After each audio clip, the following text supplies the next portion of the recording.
Disclaimer. This is a work of satirical fiction. Any resemblance to real places or situations is purely coincidental and exaggerated for comedic effect. The story intentionally contains factual inaccuracies and absurdities as part of its artistic expression.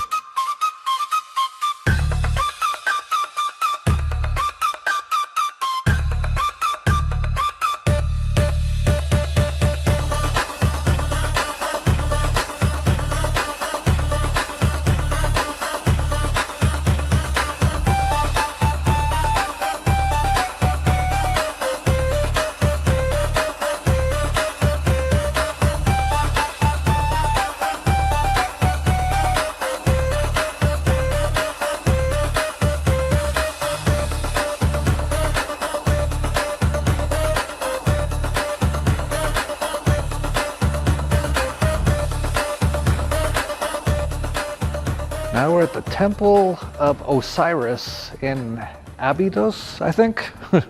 Hard to keep track. We're going nonstop. This is like a power tour. I think in the future, if anyone asks me, oh, you've been to Egypt? Yeah, have you been there? I'll just go, yeah. You don't have to name the place. I've been there. We've been to so many places. But this is actually our last sort of major temple that we're going to. Although we do have one major thing left to do, which I won't mention yet. Until we do it. But this was quite incredible, actually. This, I don't feel a lot of energy. I don't feel a lot of things. I cut off all my feeling when I was young, and I'm just starting to learn how to feel many different things. But I actually did feel something here. Hard to even explain. All kinds of I don't know. You can't explain these things. They're not. There's no words for a lot of these things. But many other people did as well. My wife, actually the reason I'm actually filming this by myself at the moment, because my daughter really felt it and my wife really felt it, and they're still inside kind of feeling it. Actually, I just realized I don't really need the selfie stick. This works just fine like this. Although, I guess holding my hand up for an hour sometimes, although it's not even that hard. I might not even use a selfie stick anymore. I didn't even realize that. It's funny, sometimes until you lose something, you don't realize you didn't need it. That sounded pretty profound, right? But, yeah, so this is Osiris. So that's the guy who, the story is, the other guy, I think Set, chopped him into 14 pieces. But Christoph was saying it's actually sort of an allegory. It wasn't actually his physical body. They chopped up basically the divine masculine. And so now we're kind of putting that all back together here. And we'll go in. Oh, there's Alina. Hi. She's been working with Christoph for a while, right? Like a couple of years? Well, I've been in his school since 2020, so 5 years. And then I just started recently working with them in the past year. Yeah, past few months actually. How's that been? Pretty intense. Yeah. Yeah. It's like a rocket ship, they say. How many root sessions have you done with them? So I've been on the floor 3 times. 3 times? Yeah. In the last few months? In the last 3 years, 1 a year about. Oh, 1 a year. Yeah. Okay. Yeah. Wow. Yeah. How was those experiences? I know you can't explain it in like 1 minute. Yeah, if you haven't done it, it's hard to explain, but really good. Each time you can get deeper and, more layers come off, and you really get used to, I guess, how the wood works with you. And so, the first time it's like it goes down to the basement, and that might be really hard to get down there because there's all these resistance of all these defenses up. So she's like, it goes all the way there. And then when she's down there the second time you do it, she goes right there and bursts it open, and you can just get right to it. Wow. I love her her directness and her just no messing around. It is a straight rod. It's so direct. The directness and the no messing around. Yeah, there's no messing around. No, she's not like a nice, fun aunt or fun, she's not the fun dad. She's like the strict mom. She's like, no, this is what you came to do. This is what you're going to do. And here's what you need to heal. It's beautiful. So you've done it, you were on the floor, which means you've done it kind of like yourself for like 3 times. How many times have you been like supporting? 3 times. Oh, 3 times. Yeah. So you've basically done it 6 times then. Because when you're supporting, you still do it, right? Yeah, you don't take as much, of course, but you take a little bit to be on the same frequency level so that you can, be with the people, the participants. Yeah. And how do you find the difference between like being on the floor and support? It's good. Both are great. Yeah. Being on the floor, it's all about you. Being a facilitator, it's you're here to serve, and that's a beautiful experience of perspective as well. Seeing everyone else going through their journeys and how difficult it is, and just seeing them burst through and come out. Just a whole new person. And how did you meet Christoph? Anarchapulco. Anarchapulco? What magical things seem to happen at Anarchapulco, don't they? Yeah, it was great. I saw him do the opening ceremony, him and Alea, and I was like, oh my gosh, who are these people? And then so I like followed them around. I had all these plans to go to all these other events, but I'm like, nope, Christoph's here. And then he had the school, and so I started down that path. And wow. Yeah, my life has really transformed since meeting him. Yeah. Wow, that's great. Anything else you want to let the world know? Well, it's actually just BitChute. Oh, yeah, no. Hi, Uncle Terry. Hi, I know he watches this. This isn't television. Oh, does he? Yeah, my uncle watches this. Hi, Uncle Terry. Yeah. I guess a few people watch these videos. Yeah, a few crazies. A few crazies. All right. Talk to you later. 40 years ago, it was. All right. There was another one. She's really great. She's been so nice and helpful. Christoph's got an amazing team, actually. Just all incredible people. So wandering here. Oh yeah, I should show you the place, right? This is kind of like the I don't know what you call it, the History Channel, My History Channel. So this is, again, tons of these giant pillars. These ones aren't quite as giant, but they're still pretty impressive. And there's so many of them. I was actually saying to Christoph when we came in here, I was like, man, these people had some nice houses. Like, look at this. This is like just the hallway coming into their house. Like MTV Cribs is a joke compared to this. Like, where's your 100 massive pillars that can stand for like thousands of years? Although I did see one person on X, he wrote something like, you guys are idiots. That was all built by the Romans 200 years ago with like paper mache or something, I don't know. And you know what? Like, maybe, could be, I don't know. I don't like, but I kind of doubt it. But what I would say to that person is, if the Romans built all these things, and there's like hundreds of them, that are massive, 200 years ago, then it's still like a super impressive thing, right? But I don't think so. Like that would, even if they did, what kind of technology were they using? Because like, to build all these things like 200 years ago, but I'm open to it. It sounds really stupid, but anything's possible. None of this is real anyway. But yeah, like, I want a house like this. Look at the art. Like every single inch of the place is art. Like how beautiful is that? What kind of a consciousness were the people who are living here in that they created? The whole place is art, the whole entire place. And the fact that it's lasted so long, well, I guess according to that one guy, it's just 200 years, but according to Christoph, it's like tens of thousands of years. And how did they do all the colors and stuff? And how did they last? It's wild. Pretty incredible.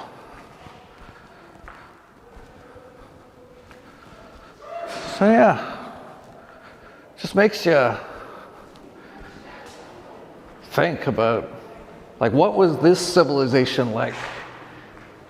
Because our civilization sucks.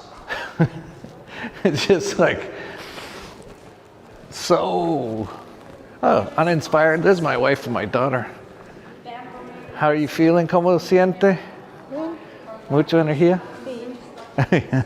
They're still going around feeling the energy. ¿Viste Christoph? No. Another side of this part. Oh, okay. You can looking. That way? Okay, thank you. Yeah, they don't even want to talk. They're still just feeling the energy of this place.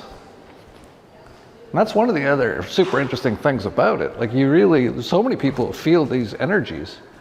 Oh, I don't think I can go this way. Maybe I can. This place is huge. Like, what a house. Every single piece is art. And telling stories and stuff. Like, what kind of civilization was this? Like 1 trillion times better than ours. Like, ours is such a joke. But I think it's because we're so disconnected from source. Man, I'm lost now. You can get lost in here. It just goes on and on. Maybe it doesn't. But yeah, just think about what kind of a culture was this to build stuff like this. Like, clearly inspired, clearly an unbelievable amount of work, and work that you can't even understand. Like, how are they moving all these pillars? And how do they stand for so long? Like, if Christoph's right, it's like tens of thousands of years and it's still fine. There's, like, I don't think anything that's been built in our society will last like 50 years.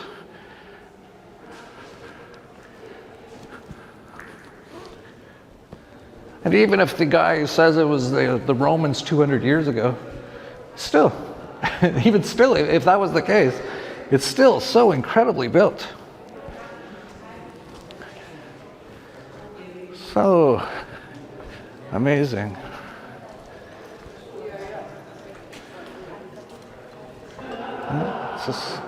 Maybe I'll pause it until I find Christoph. I wouldn't mind getting his thoughts on this place. All right. We're actually on our way out and found Christoph down here. Get his take on this particular temple. Hello.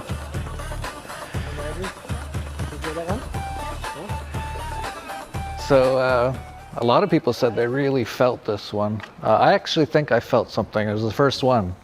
That, yeah, I definitely did. Yeah. I don't even know how to describe it. But it was the first one that I kind of, like, something shifted in me when I came in here. Maybe there's something going on for you at this one. We'll have to look into that later. Maybe. But anyway, what was happening at this one is that this is the temple of Abydos, and this is where the Osiris energy and consciousness has been brought forth by the Egypt mythology. And Osiris, of course, got split in consciousness by his brother Set, and in the, let's call it the abject for love of Isis. So then as Isis tried to find Osiris and managed to, when we talk about cut up his body, it's really about more the consciousness body. But if we go into the time period before the fall, which is of course a lot of what we're peeling back now, we're peeling back these layers of our memory of what these places were before our planet fell in consciousness into a lower density. So this was the place in pre-fall. In the Living Tree of Life architecture, we're dealing with 12 spheres of this particular temple space was the main rod in which the main pillar of consciousness, the rod of consciousness, came down the central vertical column of the Tree of Life. So here, this is where all of that consciousness and that plasma intelligence entered the earth. And so this is maybe why you felt something here, because this is like the main trunk line. So the resurrection of, let's call it the divine rod, happened at the Temple of Luxor. There's been a connection there, and then woof, this big stream has come through, and we've reverse engineered out this resurrection nonsense. What happened with the mimic frequencies when they came in, split and fragmented that consciousness. This got repackaged and told in the story of Osiris, but essentially the most simplest way to say it is that there's a main trunk line of source consciousness that would be descendant to our planet here. This masculine column got fragmented and it split, and that's what created the fragmentation in our race and our species through the Living Tree of Life architecture. Then today's we've been building up various ceremonies, working the blueprints, and today we fix the blueprint back to the original pre-fall architecture, so that that column now, that full vertical column, that root node, that trunk, has been repaired. And maybe that's what you felt, like a clicking in. I don't know what you were feeling, just something you're noticing. Well, it could be that I was trying to feel this time. Also, yeah. So I was asking people, I'm like, what do you feel? Yeah. Because I couldn't understand. And then I tried to tune in a bit more. But pretty much as soon as I entered into here, it felt like maybe a heat. It was definitely something. Yeah. And then when we were doing the stuff that we were doing, I got really like almost into a meditative state, which I hadn't been in the other ones. I was very just, here, but my eyes were closed almost the entire time. It's and much deeper for you. Much deeper. Yeah. Yeah. Yeah. I think everyone's leaving if we want to start walking. See if my daughter can walk backwards. Yeah, cool. That's cool. It's and one of the things you asked for in the root initiation was to feel more deeply. Right. Yeah, so Which I regretted for a while during the Iboga. Yeah. As I felt the deepest sadness I've ever felt for about 12 hours straight. Yeah. Which then released though, and now I'm basically a lot better now, right? Yeah, all that's been emptied out. Yeah. Yeah. So I was talking to you earlier about how this is a 3D video game. Oh yeah. Yeah. It's a nice little metaphor. Yeah, and you kind of like that, right? So what do you like about the metaphor? Yeah, so I've used the metaphor before, and let's maybe, most people are playing the video game in 3D, which is like the physical plane, right? So to use the metaphor more deeply, it's like most people are in a video game and they are awake in the video game, but they don't realize they're in a game. Right. And they don't realize that there's a consciousness on a joystick that's controlling them.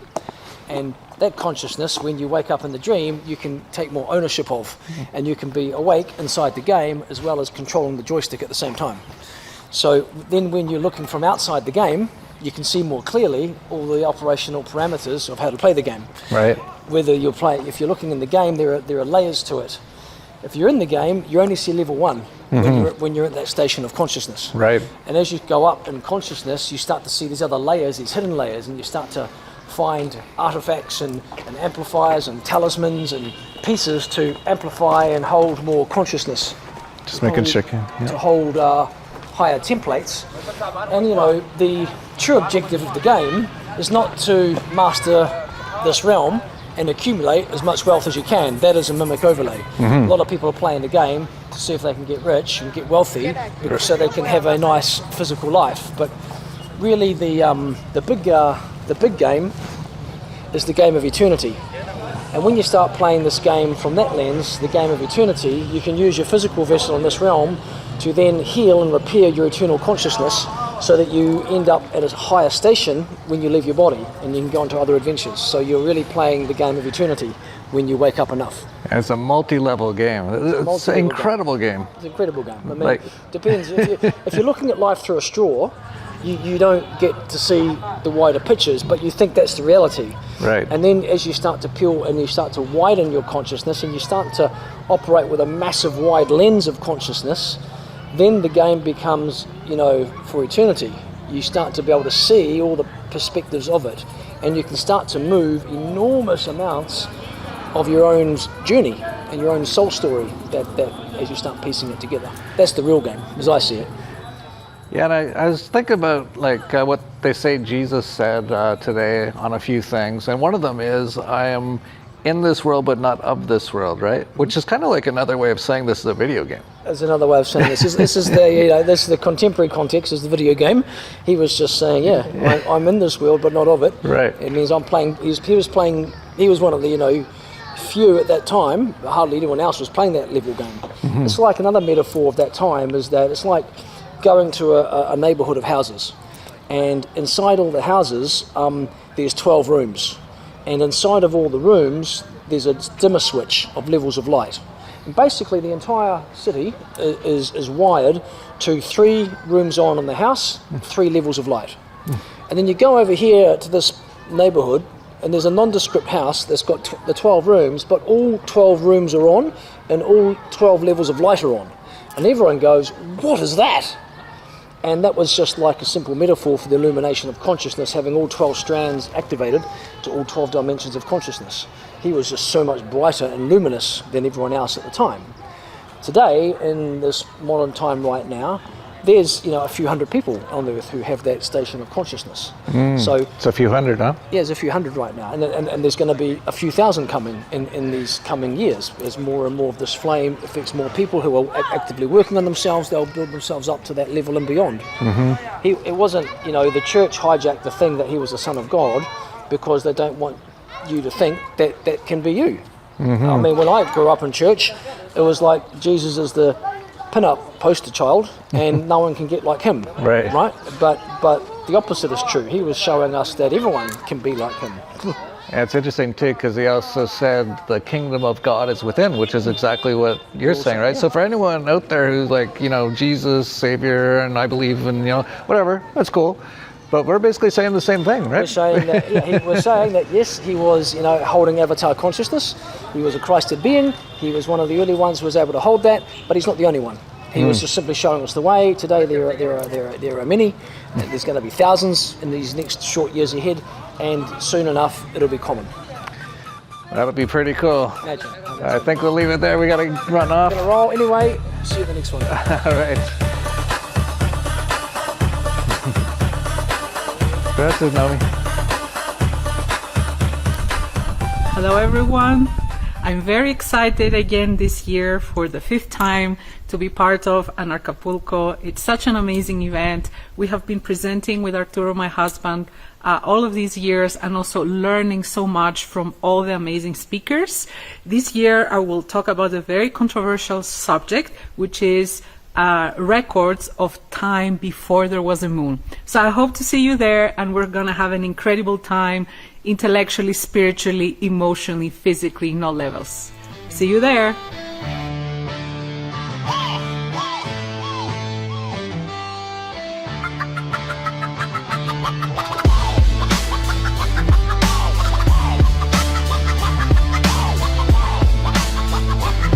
Puerto Vallarta, here we come. Vamos. Palm trees whisper, freedom in the breeze. Ocean's hymn, no chains, no pleas, no rulers, no kings, no scripts to recite. Burn the old book, let the phoenix ignite. Rebirth on the sand, where the rebels convene. A Genesis scene, mind sharp and keen. Dollars to dust, trust in the soul. Anarchapulco, where we break the mold. Anarchapulco, where the spirit flies. New dawn, breaking under open skies. No masters, no limits, no chains to choke. This is freedom's fire, Anarchapulco spoke. Anarchapulco, where the spirit flies. New dawn, breaking under open skies. No masters, no limits, no chains to choke. This is freedom's fire, Anarchapulco spoke. Beach bonfires start spark like flint. Ideas ricochet, no permission, no stint. Borders dissolve, minds expand. Every soul sovereign, every mind grand. No contract signed, just a handshake truth. Ancient wisdom reborn in the fountain of youth. Rules crumble like castles at high tide. Revolution lives where the dreamers reside. Golden horizon, the birth of the free. Echoes of laughter, the waves decree. Freedom is anthem, a beat in the chest. And Acapulco, where the restless rest.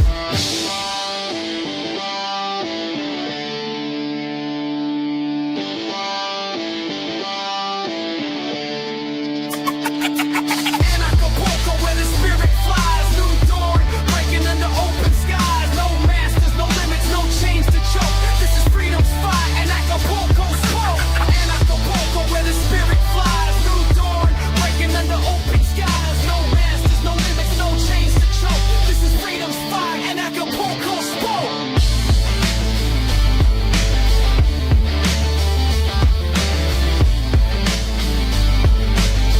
With performing artist Ayame. I don't need a muse or anything to do.